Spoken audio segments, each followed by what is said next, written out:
Hello दोस्तों, मैं Amit Arya topper maker YouTube channel में आप सभी का स्वागत करता हूं। तो आज लेकर आया हूं मैजिक क्वेश्चन।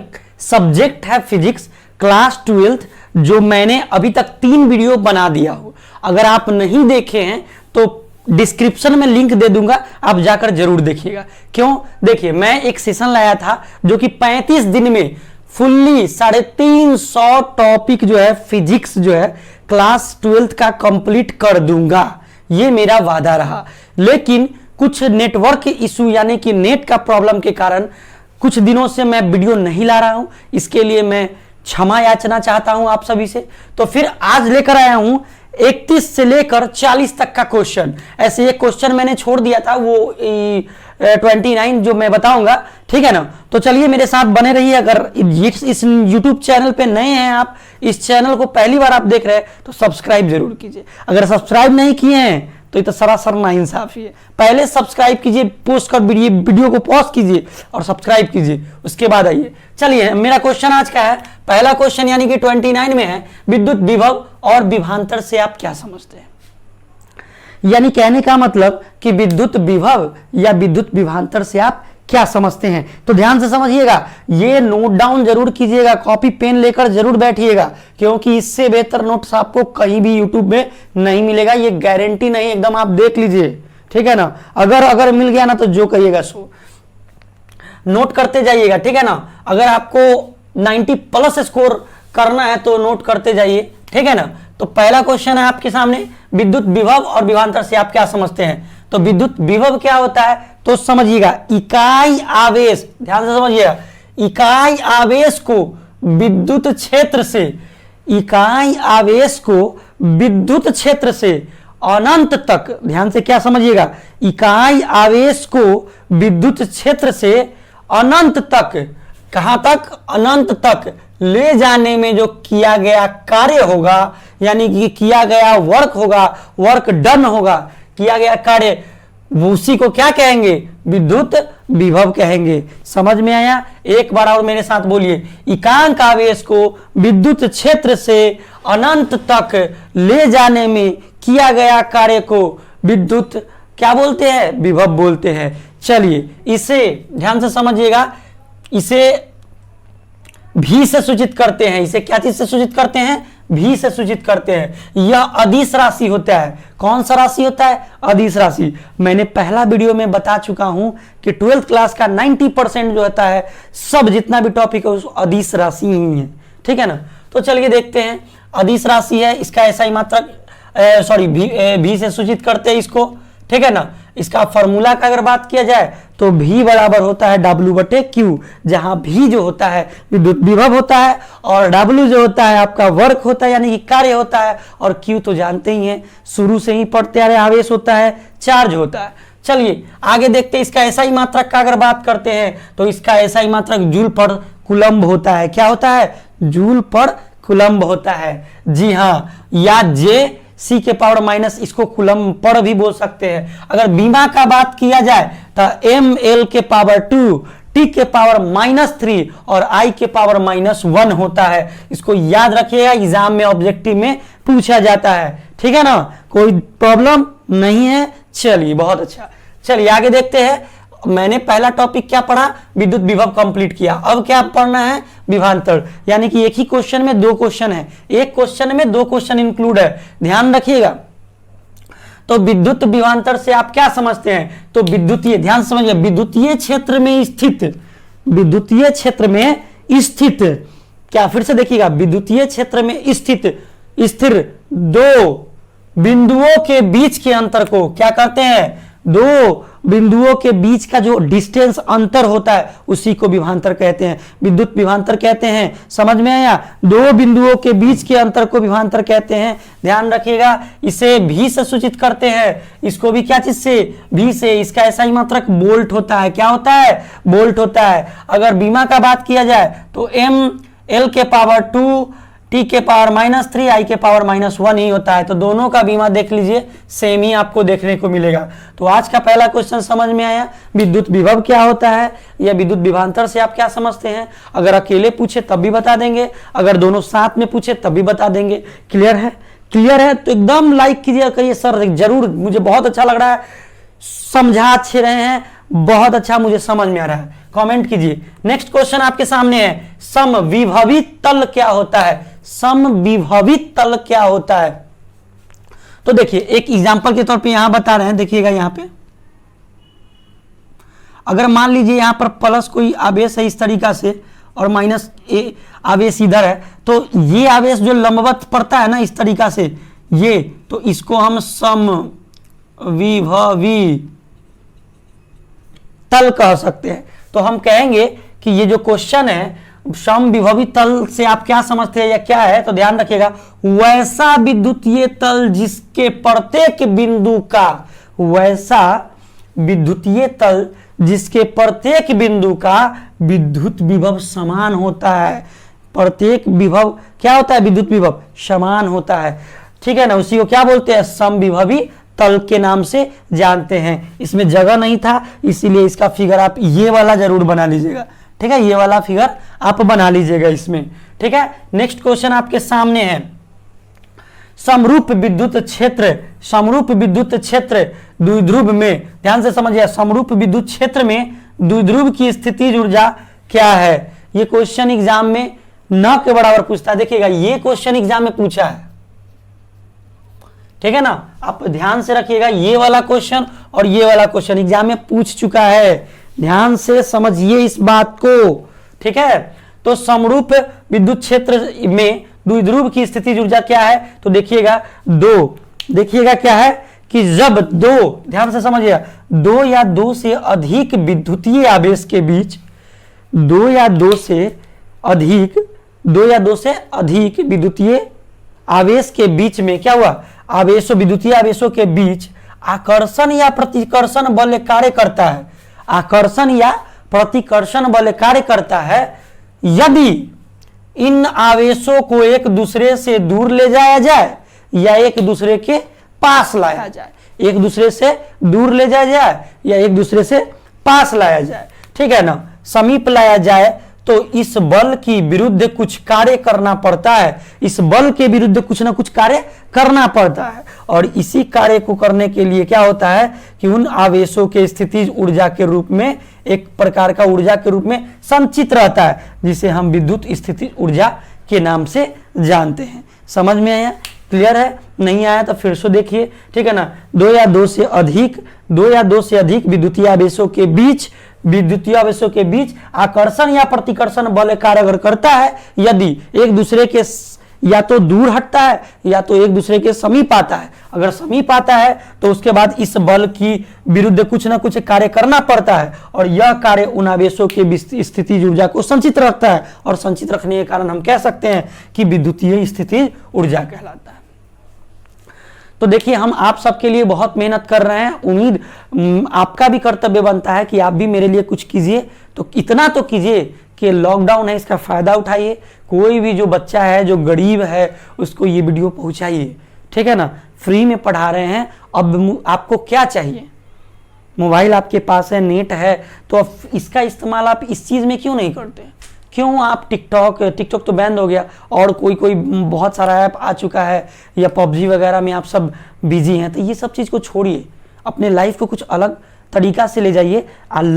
लक जो है, लॉकडाउन को लॉकडाउन मत कीजिए, लॉकडाउन को लक अप कर दीजिए, आग लगा दीजिए। क्यों नहीं होगा? होगा, जरूर होगा। अगर आप ठान लेंगे तो क्यों नहीं होगा? होगा। कोशिश करने वाले की कभी जी हाँ हार नहीं होती है। तो चलिए आगे चलते हैं। अगला क्वेश्चन मेरे सामने है, चालक क्या है? कंडक्टर यानी कि कुचालक, अर्धचालक यानी कि कंडक्टर, नॉन कंडक्टर और सेमी कंडक्टर, तीनों के बारे में जानते हैं। इससे क्या समझते हैं? ये भी क्वेश्चन एग्जाम में पूछ चुका है। प्रीवियस ईयर का क्वेश्चन देख लीजिए, 2011 से लेकर 2018-19 के बीच का जितना भी क्वेश्चन है सब देख लीजिए, आपको ऐसा क्वेश्चन मिलेगा। अरे यही सब क्वेश्चन आता है, आप बड़ा बड़ा क्वेश्चन के पीछे मत पढ़िए, यही सब क्वेश्चन आता है, यही सब पढ़िए, अच्छा खासा नंबर आप उठा सकते हैं। सिर्फ याद रखिएगा बोर्ड एग्जाम के लिए है, आईआईटी लेवल के लिए नहीं है, ध्यान रखिएगा, क्योंकि हम आईआईटी के लेवल का तैयारी खुद नहीं किए तो क्या करवाएंगे। खैर वो अलग बात है, ठीक है ना। हम तो डायरेक्टली बोल रहे हैं, बाबूजी आपको बता रहे हैं सिंपल सी बात, बोर्ड एग्जाम का तैयारी कर रहे हैं तो ये वीडियो आप पढ़िए, नहीं तो यहाँ से बट लीजिए, यानी कि कट लीजिए। ठीक है, चलिए आगे देखते हैं चालक क्या होता है। तो चालक सिंपल सी बात है, कोई भी पदार्थ है उसमें चालक कैसे होता है, एक स्थान से दूसरे स्थान जो होता है, खैर वो बात में देखेंगे। वह पदार्थ जिसमें मुक्त इलेक्ट्रॉन की संख्या अधिकतम होती है, मुक्त इलेक्ट्रॉन की संख्या अधिकतम होती है, उससे आवेश एक स्थान से दूसरे स्थान तक चला जाता है। ठीक है ना, उष्मा का भी सुचालक होता है, ये सब बात। ठीक है ना, तो उसको क्या बोलते हैं, चालक कहते हैं। जैसे एग्जाम्पल में Ag यानी कि चांदी बोलते हैं, उसके बाद Al मतलब अल्युमिनियम, Au मतलब सोना, Cu मतलब कॉपर। एग्जाम्पल है, ध्यान रखिएगा। कोई पूछ देगा कि चालक निम्नलिखित में से कौन सा है, 4 ऑप्शन में से एक ऑप्शन, चारों में से एक दे देगा, और तो पकड़ना पड़ेगा ना आपको। ठीक है, अगर कहा जाए कि इसमें मुक्त इलेक्ट्रॉन की संख्या कितना होता है, ध्यान से समझिएगा, 10 के पावर 23 सेंटीमीटर पावर 3 बोल सकते हैं, या घन मीटर पर घन मीटर बोल सकते हैं, 10 के पावर 23 पर घन सेंटीमीटर बोल सकते हैं। ठीक है ना, घन सेंटीमीटर। उसके बाद देखिए कुचालक के बारे में जानते हैं, वह पदार्थ जिसमें मुक्त इलेक्ट्रॉन की संख्या न्यूनतम, ध्यान रखिएगा, चालक में अधिकतम इलेक्ट्रॉन की संख्या और कुचालक में इलेक्ट्रॉन की संख्या न्यूनतम होती है, उसे क्या कहते हैं, कुचालक कहते हैं। क्या कहते हैं, कुचालक कहते हैं। एग्जाम्पल के तौर पे अगर कहें तो लकड़ी, प्लास्टिक, रबर, ये सब कुचालक का एक उदाहरण के रूप से हम समझ सकते हैं। इसमें मुक्त इलेक्ट्रॉन की संख्या 10 के पावर -8 घन, ध्यान रखिए, प्रति घन सेंटीमीटर से कम होता है। ध्यान रखिएगा, ये पॉइंट आपको याद रखिएगा, बहुत जरूरी है ऑब्जेक्टिव में।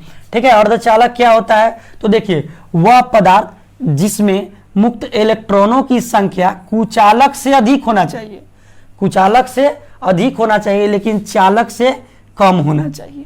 कुचालक से अधिक होना चाहिए लेकिन चालक से कम होना चाहिए, उससे क्या कहते हैं, अर्धचालक। जैसे सिलिकॉन, जर्मेनियम, तो जर्मेनियम जो है अर्धचालक का एग्जाम्पल है, ऑब्जेक्टिव में एग्जाम में पूछ चुका है। ठीक है ना, तो देखिए जो भी पॉइंट मैं बोर्ड पर लिखा हूं ना, उसको अच्छे से नोट कर लीजिए अगर आप चाहते हैं अपना लाइफ को अच्छा करना। हम जानते हैं कि भले ही आपके पास लिखा होगा, मैं जानता हूं, लेकिन वैसा नहीं करना। आपको लिखिए, लिखने से आपको याद जरूर होगा। मैं कभी नहीं कहूंगा कि लिख लीजिए, आपके पास है तो लिख लीजिए, टाइम वेस्ट क्यों कीजिएगा। तो अच्छा बताइए, घर पे बैठकर बेफालतू का आप नेट चलाएंगे, फेसबुक चलाएंगे, ठीक है, तो इससे क्या फायदा होगा। आप लिख लीजिएगा, the practice makes a man perfect, you know, समझ रहे ना, आप जानते हैं, इस चीज को फॉलो कीजिए। मैं नहीं बोलूंगा कि लिखना है, क्योंकि एग्जाम में आपको अच्छा नंबर लाना है। इतना बार लिखिए, इतना बार लिखिए ना कि आपको मतलब क्या है ना कि नींद भी आए ना तो सपना में सिर्फ यही दिखाई दे कि चालक किसे कहते हैं, चालक, कुचालक और अर्धचालक क्या होता है, समविभवित तल क्या होता है, ठीक है ना, विद्युत विभवांतर क्या होता है, विद्युत विभव क्या होता है, ये दौड़ना चाहिए। ठीक है ना, ये जुनून पैदा कीजिए आप सब। हम क्या बोले, आप सब खुद समझदार हैं। नेक्स्ट क्वेश्चन है आपके सामने, मुक्त आवेश, बंधित आवेश तथा धारिता से आप क्या समझते हैं। 3 क्वेश्चन इसमें इंक्लूड है। कौन कौन है, मुक्त आवेश, दूसरा क्या है बंधित आवेश, तीसरा क्या है धारिता क्या है। तो ये तीनों क्वेश्चन मैंने अपना खुद से बांटा है, ऐसे तो अलग अलग क्वेश्चन है। मुक्त आवेश से आप क्या समझते हैं, 2 नंबर का एग्जाम में पूछ चुका है, इस बार पूछा 19 में, देख लीजिए जाकर। तो बस इतना ध्यान रखिएगा कि मुक्त आवेश क्या होता है। चलिए पढ़ते हैं। तो मुक्त आवेश जब एक वस्तु दूसरे वस्तु में, ध्यान से समझिएगा, ये जब एक वस्तु दूसरे वस्तु में इलेक्ट्रॉनों का स्थानांतरण करता है, क्या कहते हैं कि एक वस्तु दूसरे वस्तु, ध्यान रखिएगा, जब एक वस्तु दूसरे वस्तु में इलेक्ट्रॉनों का स्थानांतरण करता है, मतलब एक दूसरे में ट्रांसफर होता है, तो उस वस्तु के आवेश को ही क्या कहते हैं, मुक्त आवेश के नाम से जानते हैं। क्लियर है, समझ में आ रहा है। चलिए आगे देखते हैं। बंधित आवेश क्या होता है, बंधित आवेश समझिएगा। देखिए बंधित आवेश क्या होता है, तो जब किसी परमाणु को ऊर्जा दिया जाता है, क्या दिया जाता है, जब किसी एटम को, परमाणु को ऊर्जा दिया जाता है, तब क्या होता है पता है, तब इलेक्ट्रॉन का उत्पन्न करता है वो। इलेक्ट्रॉन उत्पन्न करने के कारण इसमें आवेश क्या हो जाता है, बंधित हो जाता है। तो इसी को हम बंधित आवेश के नाम से जानते हैं। चलिए धारिता के बारे में जानते हैं। तो धारिता क्या होता है, बहुत इंपॉर्टेंट है, एग्जाम में पूछा है और याद भी रखिएगा। कि धारिता या धारिता किसे कहते हैं, तो किसी चालक के द्वारा विभवांतर उत्पन्न करने में, किसी चालक के द्वारा विभवांतर उत्पन्न करने में ग्रहण किए गए आवेशों की मात्रा को, ग्रहण किए गए आवेशों की मात्रा को चालक की धारिता कहते हैं। ध्यान रखिएगा, इसे सी से सूचित करते हैं। क्या चीज से सूचित करते हैं? सी से। इसमें छूट गया है, आप लिख लीजिएगा। इसे सी से सूचित करते हैं और सी बराबर फॉर्मूला होता है Q बटा V। Q यानी कि आवेश, V मतलब वोल्ट कहें, ठीक है ना। इस यह अदिश राशि होता है, इसका ऐसा ही मात्रक फैराडे होता है। कई बार ऑब्जेक्टिव में पूछ चुका है, आप याद कर लीजिए, करना ही पड़ेगा। बीमा का बात किया जाए तो m के पावर -1, l के पावर -2, t के पावर 4 और i के पावर 2 होता है। तो ये सारे क्वेश्चन थे जो कि आज इस वीडियो में बताया। लेकिन ये जो 34 नंबर वीडियो क्वेश्चन है ना, इसको तो आप 2021 के लिए एकदम महा VVI लगा लीजिए, ठीक है, जो कि एग्जाम में आएगा ही आएगा। संधारित्र क्या है या संधारिता से आप क्या समझते हैं, या संधारित्र या संधारित या संधारिता या संधारित्र से आप क्या समझते हैं, क्या है, इनके प्रकारों को परिभाषित कीजिए। 5 अंक, ठीक है। तो चलिए संधारित्र के बारे में जानते हैं। वह विद्युतीय यंत्र जो किसी दूसरे यंत्र में लगाकर उसके आकार एवं आकृति में परिवर्तन करता है। यानी कि यह एक प्रकार का यंत्र है जिसमें किसी दूसरे वस्तु में लगा दिया जाए तो उसके आकार एवं आकृति में परिवर्तन आ जाए, और इस परिवर्तन आने के बाद, ध्यान रखिएगा एक बात और, आकृति में परिवर्तन आ जाए लेकिन बिना वोल्टता को बढ़ा देता है। सॉरी, 1 मिनट में गलती हो गया, सॉरी। देखिए क्या होता है कि जब वह विद्युतीय यंत्र जो किसी दूसरे यंत्र में लगाकर उसके आकार एवं आकृति में परिवर्तन किए बिना ही, मतलब आकृति कहे ना कि लगा दिया जाए तो बिना आकृति चेंज होगा और ना ही मतलब प्रकृति चेंज होगा, कुछ भी चेंज नहीं होगा, बस बिना वोल्टता को ही बढ़ा देता है, अपने आप खुद बढ़ा देता है, तो उसको हम संधारित्र के नाम से जानते हैं। यह 3 प्रकार के होते हैं। पहला समानांतर प्लेट संधारित्र, दूसरा गोलीय संधारित्र और तीसरा बेलनाकार संधारित्र। तो ये तीनों का प्रकार यदि आप जानते हैं तो लिखकर ये व्हाट्सएप नंबर है, इस पे सेंड कीजिए।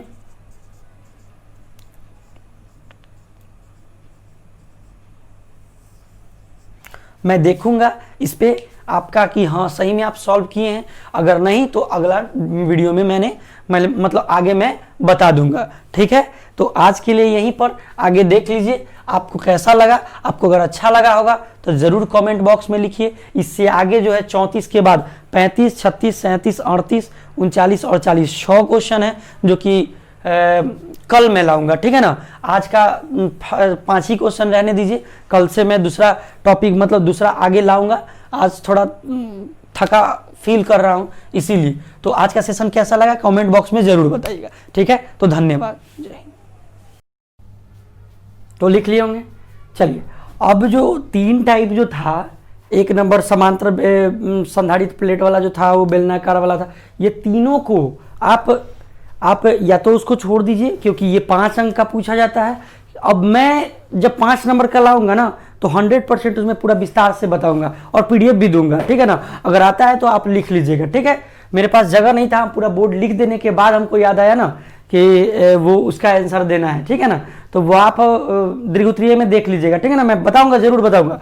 उससे पहले क्वेश्चन है, ध्यान दीजिए। 35 नंबर आज का क्वेश्चन है, क्या है कि संधारित्र में संचित ऊर्जा क्या है। संधारित्र में संचित ऊर्जा क्या है, डायरेक्ट 2 नंबर का एग्जाम में पूछ सकता है, या 5 नंबर तो पूछता ही नहीं, 2 ही नंबर। तो क्या है, संधारित्र में संचित ऊर्जा कैसे होगा। कोई भी संधारित्र है उसमें ऊर्जा संचित कैसे हो सकता है, होने का रीजन होगा ना, कुछ भी होगा, वही रीजन हम देखेंगे। तो देखिए, जब किसी संधारित्र को आवेशित किया जाता है, अगर मान लीजिए कोई संधारित्र है, उसको हम आवेश देंगे तो आवेशित होगा कि नहीं। तो जब आवेशित किया जाता है तो क्या होता है कि आवेशित करने में किया गया जो कार्य होगा ना, मतलब ठीक है कि आवेश, कोई संधारित्र को आवेश करेंगे तो आवेशित होगा, और आवेशित होने के बाद जो उसमें जो समय लगेगा उसमें किया गया कार्य होगा, और कार्य जो होगा ना, किया गया कार्य, वो कार्य के संधारित्र में संचित ऊर्जा के रूप में हमेशा जमा होते रहेगा। हमेशा क्या होगा, जमा होते रहेगा। उसी को हम संधारित्र की में संचित ऊर्जा के नाम से जानेंगे। तो याद रखिएगा फॉर्मूला, ये अक्सर एग्जाम में पूछा जाता है ऑब्जेक्टिव के फॉर्मेट में कि W बराबर 1/2 होता है और Q²/C होता है। C यहाँ धारिता होता है, Q आवेश होता है। क्लियर है, समझ में आ रहा है। चलिए नेक्स्ट क्वेश्चन है 36 नंबर क्वेश्चन, और ये बहुत इंपॉर्टेंट है एग्जाम के पॉइंट ऑफ व्यू से। यदि आप एग्जाम 2021 में देने जा रहे हैं तो ये क्वेश्चन आपके लिए मोस्ट इंपॉर्टेंट है, वो भी 5 रंग का। ठीक है, चलिए देखते हैं संधारित्र क्या है, संधारित्र का संयोजन से आप क्या समझते हैं और इसके कितने प्रकार हैं तो वो जानते हैं। देखिए तो चलते हैं, सबसे पहले संधारित्र के में संयोजन होता क्या है। तो संधारित्र होता है ना, उसी को हम जोड़ेंगे। अब कैसे जोड़ेंगे ये देखते हैं, ठीक है ना। हाँ, तो जब कोई संधारित्र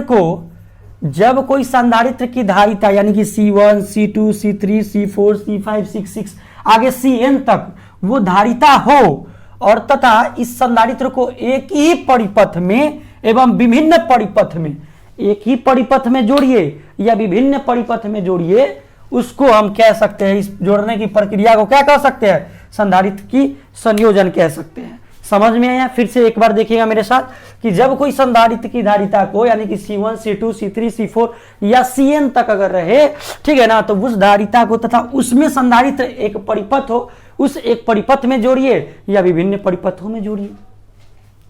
तो विभिन्न परिपथों में जब जोड़ा जाता है तो इस जोड़ने की प्रक्रिया को क्या कहते हैं, संधारित्र का संयोजन कहते हैं। यह 2 प्रकार का होता है। कितना प्रकार का होता है, 2 प्रकार का होता है। तो पहला प्रकार देखिए जिसका नाम है श्रेणी क्रम समूहन। क्या, श्रेणी क्रम, मतलब ये है फिर ये है इसके बाद ये है इसके बाद, मतलब श्रेणी वाई श्रेणी एकदम सीधे जा रहा है, उसको श्रेणी क्रम समूहन कहेंगे। खैर देखिए श्रेणी क्रम समूहन किसे कहते हैं, जब विभिन्न संधारित्रों को, बहुत सारा संधारित्र है, विभिन्न संधारित्रों को एक ही परिपथ में जोड़ा जाए। क्या, एक ही परिपथ में जोड़ा जाए, ध्यान रखिएगा, एक ही परिपथ में अगर जोड़ा जाए तो उसे हम क्या कहेंगे, श्रेणी क्रम संयोजन कहेंगे। इसको CS से सूचित करते हैं। क्या चीज से, CS, S मतलब सीरीज, C मतलब धारिता। तो संधारित्र की धारिता यानी कि CS, उसको विलोम करते, उल्टा करते हैं, अपोजिट। तो 1/CS बराबर 1/C1 प्लस 1/C2 C3, इस तरीका से Cn तक, ये आपका फॉर्मूला हो जाएगा। समझ में आया।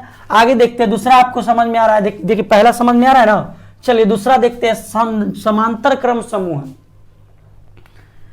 तो देखिए ये सिंपल है कि जब विभिन्न संधारित्र को विभिन्न परिपथों में जोड़ा जाता है, यानी कि एक ही परिपथ में इस समय था, लेकिन यहां पर विभिन्न संधारित्र को विभिन्न परिपथों में जोड़ते हैं। याद रखिएगा, यहां पर नोट कीजिएगा, विभिन्न संधारित्रों को एक ही परिपथ में अगर जोड़ा गया तो श्रेणी क्रम।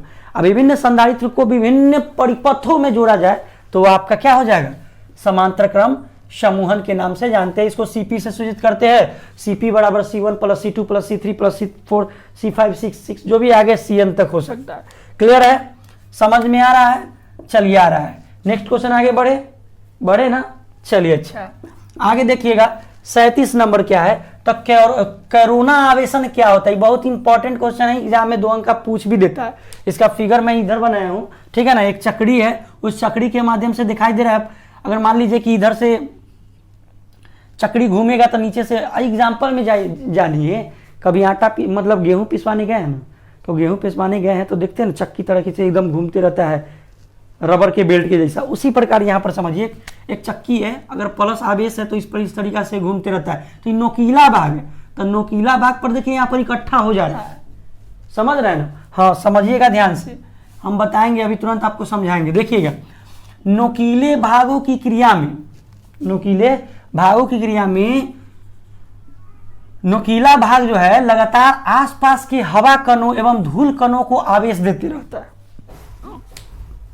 समझिएगा गौर से, जब नोकीला भाग है ना, तो नोकीला भाग है तो उससे क्रिया में नोकीला भाग जो है लगातार आसपास के, जो नोकीला भाग के आसपास है ना जो, हाँ इसी को क्या करता है, हवा कणों को एवं धूल कणों को आवेश हमेशा देते रहता है, और देने के बाद तथा यह आवेशित हो जाता है। अरे किसी को दीजिएगा आवेश तो आवेश से ना होगा, आवेशित नहीं होगा, ठीक है ना। तो आवेशित हो जाता है, तो इस प्रक्रिया को हम क्या कहेंगे, करोना आवेशन के नाम से जानते हैं। इसको न्यू देखिए यहाँ पे, ये न्यू बराबर होता है Q/A होता है, ठीक है। समझ रहे हैं ना। इसका फॉर्मूला ए मतलब एरिया 4/पाई, ये जो है इनवर्स होता है, यानी कहने का मतलब ये समानुपाती व्युत्क्रमानुपाती होता है 1/।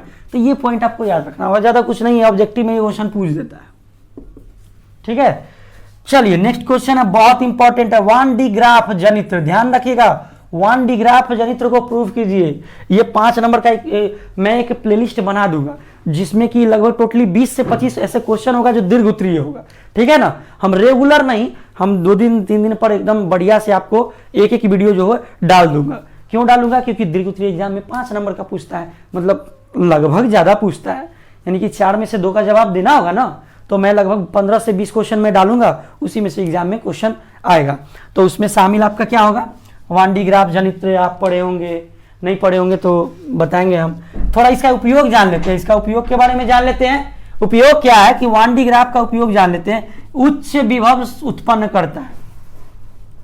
कैसा विभव उत्पन्न करता है? उच्च विभव उत्पन्न करता है, इस बात को नोट कर लीजिए। एक्सरे, अल्ट्रावायलेट रे यानी कि परावैगरी किरण, वाई किरण, ठीक है ना, गामा किरण और उत्पन्न करने में इसका यूज करते हैं। तो ये आप याद रखिए। विसर्जन नली, विसर्जन नली होता है प्रयोगशाला में, इसका प्रयोग किया जाता है, उसका भी उपयोग में लाया जाता है 1D ग्राफ। ठीक है ना, यहाँ पे देखिए क्वेश्चन है, ये भी क्वेश्चन 2 अंक का पूछ चुका है पिछले एग्जाम में कि विद्युत क्षेत्र और विद्युत विभव में आप संबंध बताइए। तो हम जानते हैं कि E बराबर होता है F/Q। F की जगह पर F, Q की जगह पर W/V लिख देंगे, तो आपका तिरछा तिरछी गुना करेंगे, इधर उधर करेंगे, तो EW बराबर FEV हो गया। तो इसी से हम निकल के आया ये फार्मूला और ये फार्मूला, यही आपका संबंध है। इस तरीका से भी संबंध लगा सकते हैं यार। फार्मूला एगो विद्युत क्षेत्र का लगाइए, विद्युत विभव का अलग में, लास्ट में आपस में उसका इक्वल कर दीजिएगा, तो जो कटेगा सो भी आ जाएगा। तो वो भी एक प्रक्रिया है, ये भी एक प्रक्रिया है। तो समझ में आया, अच्छे से आया। तो फिर मिलेंगे कल नेक्स्ट वीडियो के साथ। आप सब विश्वास रखिए, रेगुलर रहेगा। थोड़ा सा नेट प्रॉब्लम हो जाता है, इसके कारण हम वीडियो लगातार नहीं ला पा रहे हैं। ठीक है ना, अगर वीडियो अच्छा लगा तो लाइक कीजिए, सब्सक्राइब कीजिए, दोस्तों के साथ शेयर कीजिए। लेकिन हाँ, रेगुलर लाएंगे, अब टेंशन मत लीजिए। फिजिक्स, केमिस्ट्री और बायोलॉजी, अब केमिस्ट्री और बायोलॉजी दोनों रेगुलर आएगा। ठीक है ना, PDF के माध्यम से आपको सब कुछ मिलेगा, आप टेंशन मत लीजिए। ठीक है ना, रेगुलर रहेगा। ठीक, तो मिलते हैं कल। जय हिंद।